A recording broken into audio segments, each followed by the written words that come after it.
Salam saudara semua. Nama saya Siti Amanah. Saya berasal dari Jawa Tengah, lebih tepatnya saya dari Demak. Gitu. Nah, saya awalnya nggak menyangka kalau saya itu akan menjadi seorang Kristen atau percaya dengan Tuhannya orang Kristen. Karena di kita nggak ada ajaran dari kecil kita udah nggak boleh deket-deket sama orang Kristen, nggak boleh ini gitu. Pada suatu ketika saya lulus SMA. Saya pengen kerja karena ibu saya kan pergi atau gimana ya. Nah, saya pergi kerja, terus saya melakukan umroh ya Pak ya. Nah, saya melakukan umroh itu sampai 7 kali. Nah, di saat itu, saat saya umroh pertama, ya kan Pak, saya tidur kan. Nah, saat tidur itu dibilang tidur ya nggak tidur amat, tidur ayam-ayaman lah ya kalau orang Jawa bilang.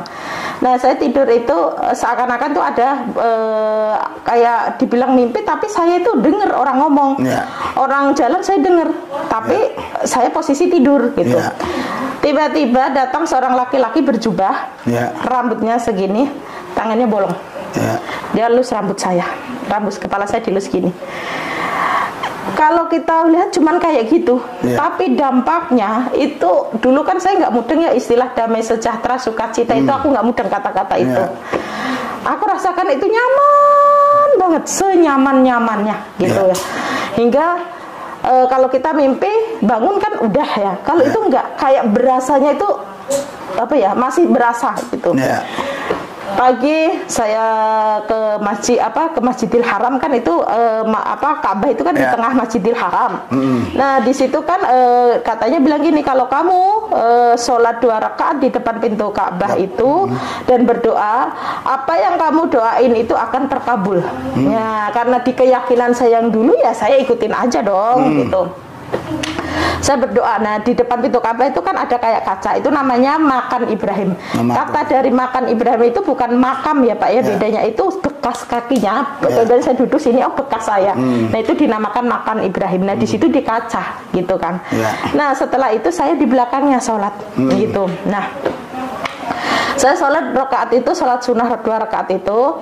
Saya berdoa karena katanya kalau sholat berdoa di depan pintu Ka'bah terijabah kan gitu kan. Nah saya berdoa tuh ceritanya.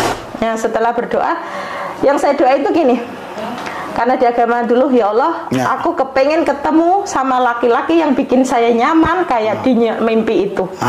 Saya nggak kalau dia itu laki-laki itu Tuhan Yesus, saya nggak tahu karena saya nggak pernah tahu apa Tuhan Yesus. Dari kecil saya juga nggak pernah dikasih tahu itu Tuhan Yesus, nggak ada. Bahkan kalau bisa kita agak jauhan sama orang Kristen gitu. Singkat cerita, saya sampai umroh 7 kali. Nah saya balik saya udah gitu menikah Pak ceritanya. Saya menikah, punya 2 orang anak cowok cewek. Tapi mungkin jodoh saya sampai di situ. Suami saya KDRT, sering mukulin saya hingga saya pergi. Dan saya itu waktu pergi di Singapura, saya dimimpin lagi. Nah saya dimimpin lagi seorang laki-laki, tangannya bolong, berjubah, rambut bau. Tapi kalau wajah saya nggak bisa ngomong ya Pak. Cuman saya merasakan gitu loh Pak, tahu itu laki-laki berjubah gitu. Ngelus lagi. Perasaan ini sangat-sangat merasakan damai seperti yang pertama kali aku bilang itu, tapi perasaan ini kok sama persis. Sampai aku mengharapkan laki-laki itu selalu ada gitu. Nah aku berpikir mungkin itu laki-laki terbaik untuk saya, pikiran saya, karena bikin nyaman. Tapi kok aneh, tangannya bolong gitu loh, di sininya itu bolong gitu. Nah sudah gitu saya berpikirnya, pernah kan kita kumpul kan. Nah kita kumpul sama kawan-kawan. Aku tuh tiba-tiba bilang gini, gue pengen jadi orang Kristen. Nah teman saya bilang, lu jangan gila, lu bisa dibunuh. Nah gitu, enggak, cuman bercanda aja kok gitu. Karena waktu itu kan saya belum tahu, tapi nggak tahu, keluar aja kata-kata itu. Saya balik ke Indonesia, saya ketemulah seorang laki-laki. Kebetulan dia kerja satu kantor sama saya kan waktu itu. Nah dia itu akhirnya nikah sama saya, orang Batak itu, orang Medan. Nah kita menikah secara Islam memang. Nah kita menikah, saya didatangi, tapi setiap suami saya membahas Islam, saya itu sensi. Setiap dia membahas Islam itu saya sensi.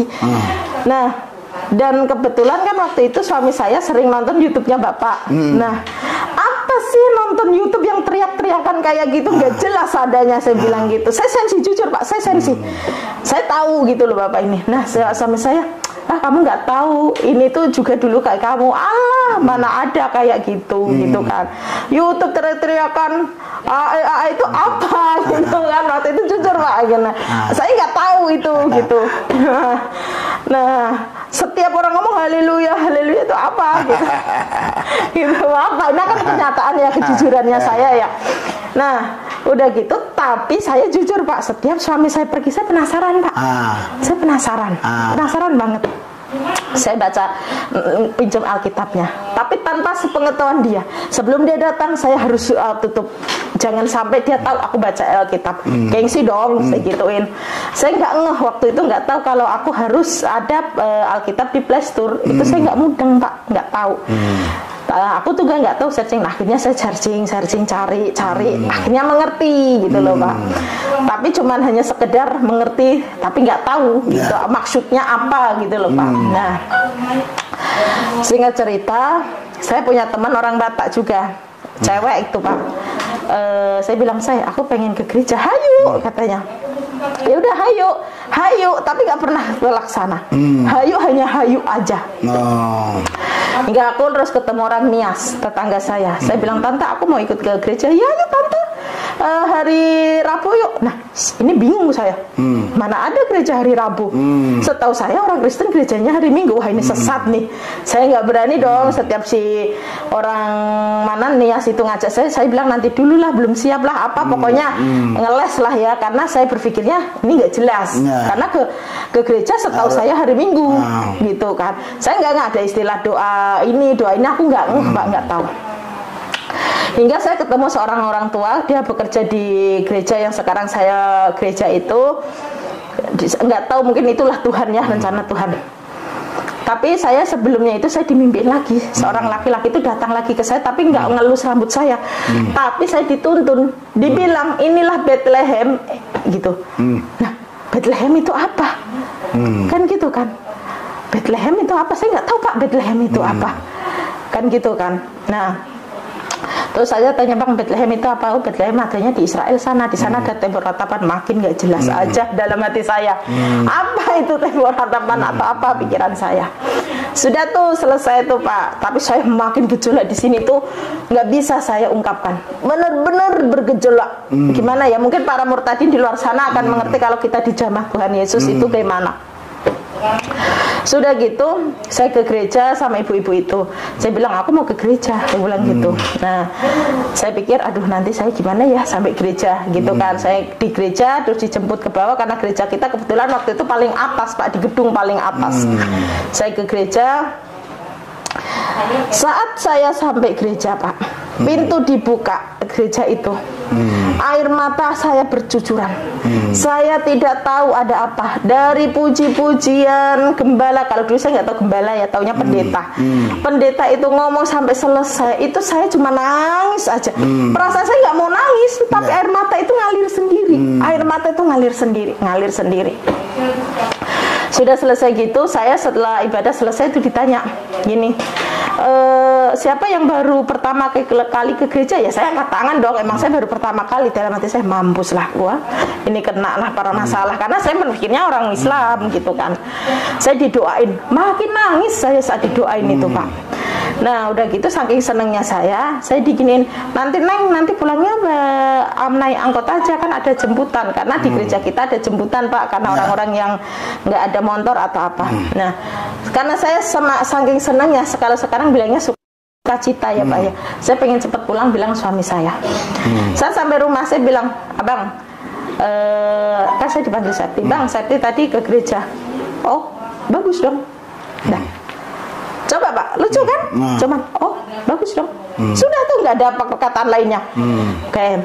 Tapi saya perasaan bergejolak, kayak aneh merasanya kok nangis terus.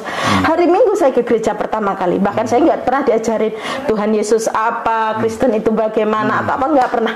Saya hari Minggu ke gereja, hari Selasa saya ada kerjaan keluar kota, saya naik bis, pulangnya saya kecelakaan Pak.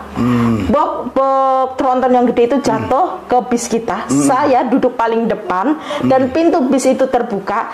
Kalau bis dulu kan cuma naik ada palangan besi gitu aja badannya, saya duduk paling depan, pas pinggir pintu terbuka. Saya kan belum Kristen Pak waktu itu, cuman saya dimimpiin aja. Saat kecelakaan kita ditabrak beruntun 7, banyak yang meninggal, kondektor di bawah ban, saya melihat ya. Seharusnya saya teriaknya Allahu Akbar, Allahu Akbar. Saya enggak Pak. Tuhan Yesus baik, Tuhan Yesus baik, Tuhan Yesus baik. Di saat kecelakaan mobil kita terdelik, saya panggilnya Tuhan Yesus baik. Dari mana Pak kata-kata itu? Seharusnya saya Allahu Akbar, Allahu Akbar dong, karena saya belum diajarin. Cuman pertama hari Minggu ke gereja, Selasa saya kecelakaan. Nah coba, tahu nggak Pak, orang meninggal banyak, kecelakaan banyak, ada kok di Google kok, KM 55 Cikandi, masih ada sampai sekarang di YouTube. Saya kecelakaan di situ. Nah, pada saya paling depan kan Pak, ditabrak berapa bis yang meninggal belakang kebanyakan. Saya itu cuma terluka sedikit aja di bibir saya. Saat saya dibawa, ya namanya kita kecelakaan pasti lemes dong, shock wajar gitu kan. Nah, saya itu nggak apa-apa Pak, cuman terluka sedikit, coba, bahkan nggak mau ngalir darah gitu, nggak Pak, cuman di ujungnya sedikit. Nah, sudah gitu saya udah selesai dirawat di kota terdekat itu, saya dibawa balik. Di gereja kami ada istilah doa mukjizat. Entah mengapa, walaupun saya baru dari rumah sakit lemes Pak, setiap hari itu saya berapa kali suntikan untuk suplemen otot karena otak, karena kan kita ada benturan, takutnya ada apa-apa. Saya tetap harus ke gereja, saya mau doa mukjizat. Saya nggak tahu doa mukjizat itu apa. Nah sudah gitu, sudah tuh saya ke gereja, saya semakin yakin, semakin saya rajin ke gereja. Ya walaupun tidak mudeng, karena saya akuin di sini, saya tegasin lagi, saya menjadi seorang Kristen bukan karena beras atau Indomie atau finansial, tapi saya menjadi orang Kristen, menerima Tuhan Yesus sebagai Tuhan saya itu karena Tuhan Yesus sendiri datang ke saya, menjamah saya, bukan karena siapa-siapa. Nah sudah gitu, saya yakin. Saya minta dibaptis. Saat saya minta dibaptis, saya terima dibaptis itu, saya meminta sendiri loh Pak, bukan ditawarin. Saya mencari sendiri Tuhan, bukan karena dikasih tahu orang atau pendeta ujuk-ujuk Bapak datang ke saya nginjilin saya, enggak ada. Saya saya minta dibaptis. Setelah saya dibaptis, saya mau dibaptis, saya udah ngisi formulir semuanya. Saya pendarahan 3 bulan Pak. Aku pikir datang bulan biasa dong, seminggu, 2 minggu, 3 minggu, 1 bulan, 1,5 hingga 3 bulan, nggak berhenti. Sampai saya bosen Pak, minum obat. Jangankan berhenti Pak, berkurang pun enggak. Siapa yang nggak bosen Pak? 3 bulan loh Pak waktu itu, bahkan lebih ya. Tapi ada lucunya gini, karena saya di sebelumnya, kalau kita datang bulan, jangankan ke masjid, pegang Al-Quran aja tidak boleh, karena kita najis. Ya. Saya berpikir masih keyakinan yang dulu dong Pak. Saya nggak mau ke gereja Bang, gini saya ngomongnya, Bang saya nggak ke gereja hari ini. Kenapa? Saya lagi datang bulan. Ketawalah suami saya. Jajabnya nggak bener nih, suka ngelihat yang teriakan. Sekarang pikiran saya nggak bener, jujur loh Pak. Nah sudah gitu, itu jawabnya, Tuhan saya tidak jijik sama darah. Itu jawaban suami saya. Ya udahlah, saya gimana ya, saya takut tembus kok, apakah pokoknya gimana caranya gitu kan. Ternyata sampai gereja nggak apa-apa Pak, boleh. Ternyata nggak ditanyain kamu lagi datang bulan nggak gitu. Ya saya di sana sukacita banget kan Pak. Nah singkat cerita, udah 3 bulan tuh Pak. Saya nggak berhenti, saya capek ke rumah sakit, periksa itu capek Pak. Nggak ada apa-apa, tapi darah keluar terus, gitu kan. Sudah gitu, pas hari Minggu itu biasanya kan saya selalu gini, kalau saat firman aku nggak mau ketinggalan 1 detik sedikit pun firman itu ketinggalan. Saya itu biasa kalau mau firman itu saya ke toilet dulu biar nanti nggak ada istilah mau kencing lah apalah, itu aku nggak mau Pak. Sudah saya siapkan, bahkan air pun saya bawa, karena saya nggak mau ketinggalan firman yang akan dibawakan oleh gembala saya itu. Mungkin ini udah diatur Tuhan, saya tiba-tiba itu mau kencing. Saat mau kencing, softtek saya nggak ada apa-apanya Pak, bersih. Udah 3 bulan lebih tuh Pak, karena pergumulan saya pengen dibaptis, katanya kok nggak bisa terus karena datang bulan. Nah, saat itu juga saya bilang saya mau dibaptis sekarang ini. Saya jawabnya gitu. Nah, kalau orang dibaptis sukacita dong Pak. Suami saya pasti sukacita. Saya telepon. Saya tuh baptis itu nggak diantar siapa-siapa kecuali pendeta sama ibu itu karena dia pekerja. Nggak ada yang nganter suami saya atau apa Pak. Jadi saya berangkat sendiri. Ya coba Pak. Nah setelah suami saya telepon, Bang, saya mau dibaptis. Ya udah, bagus dong. Nanti kirim foto atau video dong. Udah dengan muka datarnya. Nah kayak nggak ada, oh sukacita banget nih gue dibaptis, enggak. Udah selesai gitu aja. Nah sudah gitu saya selesai dibaptis. Selang semalam atau 2 malam itu saya mimpi Pak, mimpi seorang laki-laki lagi yang sama, tapi beda lagi. Dia ngasih saya salib, tapi emas. Saya buang itu salibnya. Saya bilang aku nggak mau, ini apa? Gitu kan. Saya mau emas, tapi aku nggak mau salib. Saya mau emas, tapi saya nggak mau salib. Saya digituin. Tapi salib itu datang terus ke saya, dikasih terus ke saya, hingga laki-laki itu bilang gini, ini untuk kamu, suatu saat kamu akan mengerti. Sudah tuh Pak, saya melihat diri saya di sebuah gereja, saya duduk itu berdoa, pokoknya berdoa sangat, tapi banyak orang di situ, tapi saya berdoa, tapi aku nggak tahu itu Pak, gitu loh. Nah setelah itu saya sudah selesai, salah satu pekerja gereja itu orang tuanya meninggal. Saya ikut ngelayatnya orang Kristen kayak apa sih? Penasaran dong Pak saya. Di jalan itu salah satu penggereja itu bilang, namanya Ko Aren, bilang gini, menjadi orang Kristen itu nggak gampang. Menjadi orang Kristen itu siap menderita, siap sakit. Bukan berat. Nah saya mikir dong, apa maksudnya? Saya tahu dia itu bukan ngomong ke saya, dia lagi ngomongin anak rohaninya di sampingnya gitu loh. Tapi saya merasa gitu loh Pak, apa maksudnya ini apa gitu loh. Nah sudah tuh, tapi saya walaupun nggak ada yang cover saya, yang mendampingin saya seorang murtadin katanya sekarang bilangnya, itu nggak ada Pak. Saya mencari sendiri, pengen pengetahuan, pengen apa itu saya mencari sendiri. Ibadah apapun aku ikut gitu. Nah dulu tuh aku nggak mudeng Pak, ada umas itu apa? Aku pikir ya ibadah, ternyata umas itu usia emas. Wah buset, gue udah masih muda nih gitu kan, nggak mudeng karena saya nggak mudeng. Udah tuh selesai. Saya beranikan diri untuk mendeklarasikan diri saya kalau saya ini percaya Tuhan Yesus, dan kalau Tuhan Yesus datang nggak bawa agama ya Pak ya. Intinya saya percaya muridnya Tuhan Yesus itu adalah Tuhan saya, Tuhan yang nyata, Tuhan yang hidup. Saya bilang gitu kan. Orang tua saya tahu. Jelas mereka nggak terima dong, walaupun kami orang NO. Mereka nggak terima. Dunia akhirat, segala macam. Hingga suatu ketika orang tua saya melihat kesaksian saya, karena saya kan udah banyak kesaksian di mana-mana ya. Melihat saya dengan saya, dan salah satu petugas kampung kami nggak terima. Saya bilang saya udah nggak nyaman di keyakinan saya dulu setelah Tuhan Yesus datang, dan saya seperlukan saya, tapi ya emang saya nggak nyaman, masa harus dipaksain menjadi nyaman, kan gitu Pak. Nah, dan saya sudah cukup umur untuk menentukan pilihan saya.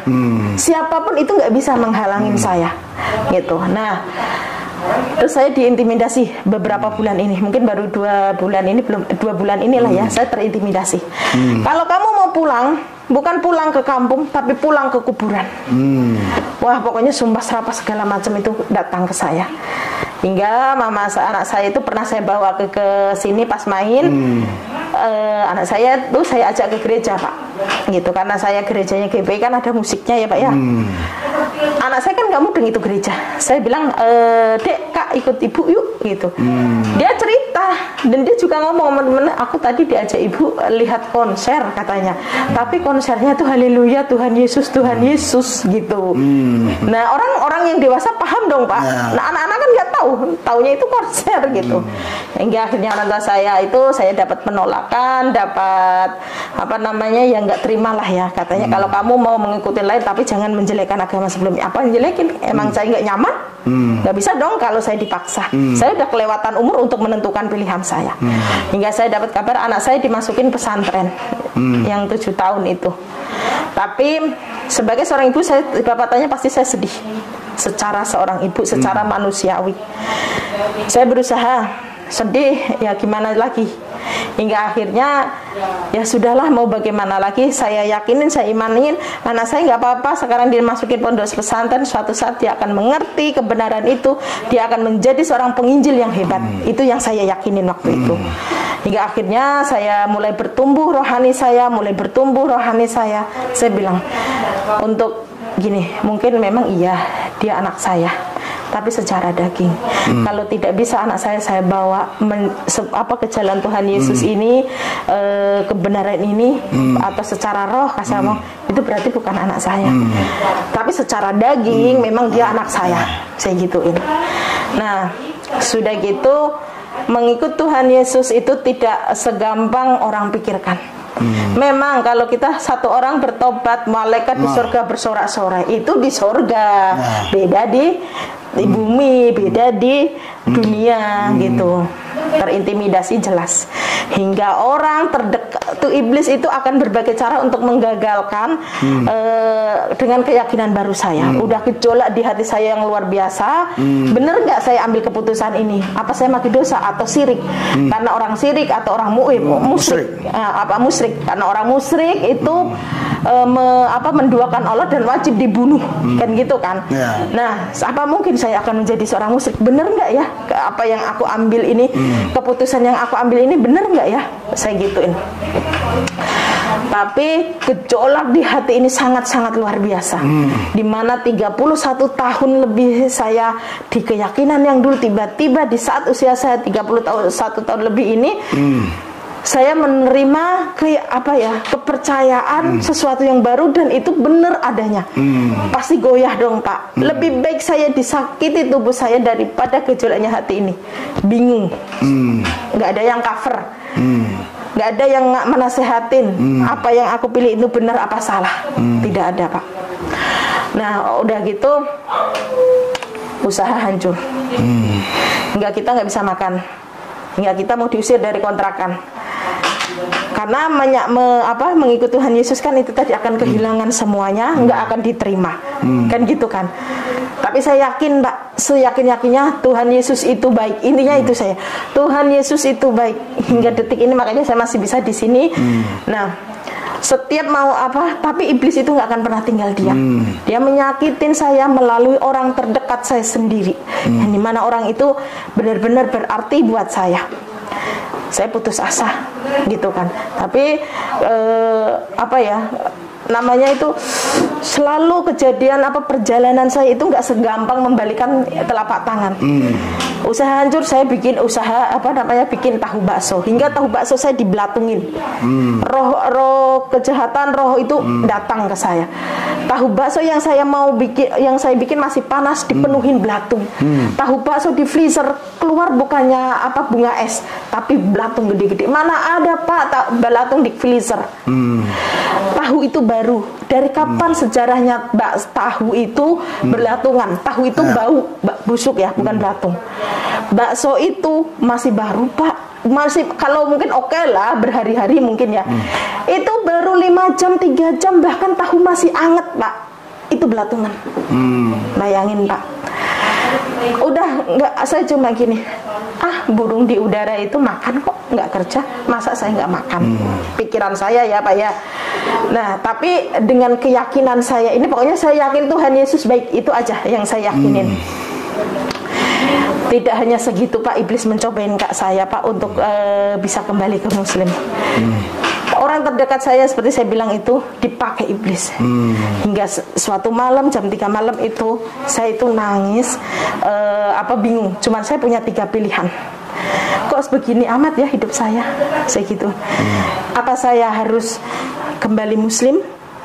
Kalau nggak kembali Muslim kan ibu saya nggak mau terima saya. Saya mau pulang udah nggak diterima, malah ada yang mau bunuh.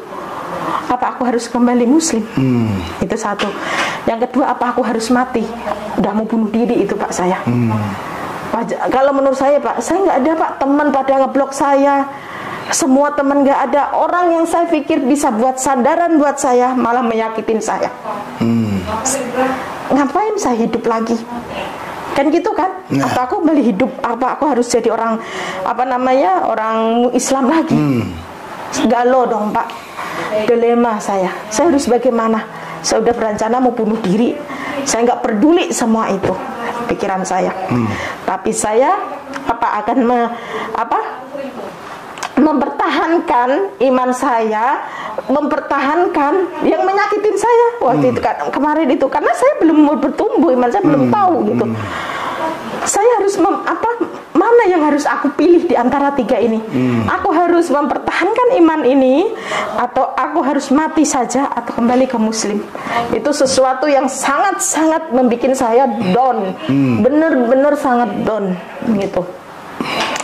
Saya waktu itu ambil keputusan untuk tetap mempertahankan iman saya. Tuhan pelihara sampai detik ini. Setelah itu saya ditanya, kamu mau pakai cara apa? Digituin kan. Untuk orang-orang yang terdekat kamu yang dipakai iblis gitu kan, mau lewat jalan apa? Saya ditanya gitu, jawaban saya akan menggunakan cara kasih. Saya tetap akan saat ini juga, detik ini juga, saya lepaskan roh pengampunan, saya lepaskan pengampunan buat orang-orang yang menyakitin saya. Saat ini juga, detik ini juga, saya akan membalas mereka semua dengan kasih. Saya selalu segitu Pak. Jadi menjadi murid Tuhan Yesus itu nggak segampang yang orang-orang pikirkan. Kalau intimidasi dari seberang mungkin udah wajar pasti, tapi kalau intimidasi dari sesama kita, itulah kadang yang lebih menyakitin kita. Itu Pak sedikitnya pengalaman saya mengikuti Tuhan Yesus. Saya mau ikut Yesus, saya mau ikut Yesus sampai selama-lamanya.